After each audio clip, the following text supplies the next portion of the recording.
गणेशोत्सव कोणतेही नवे कार्य सुरू करताना आपल्याला त्यात यश मिळावे म्हणून सर्व हिंदू भाविक गणेशाची प्रार्थना प्रथम करतात.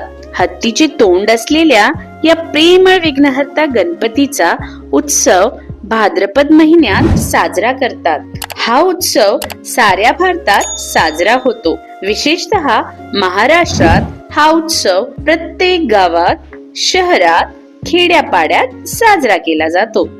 हा उत्सव भाद्रपद शुक्ल चतुर्थीला सुरू होतो आणि 10 दिवसानंतर अनंत चतुर्दशीला समाप्त होतो.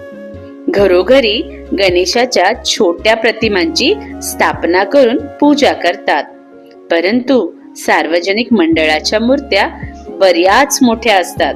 काही वेळा 20 ते 25 फूट उंचीच्या मूर्त्या देखील असतात.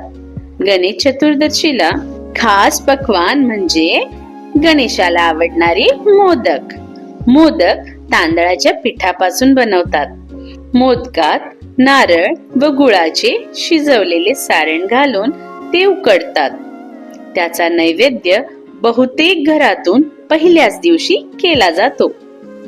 मोदकाखेरीज लाडू, करंजा, अनारसे, चकल्या हे फराळाचे पदार्थ देखील या उत्सवात केले जातात.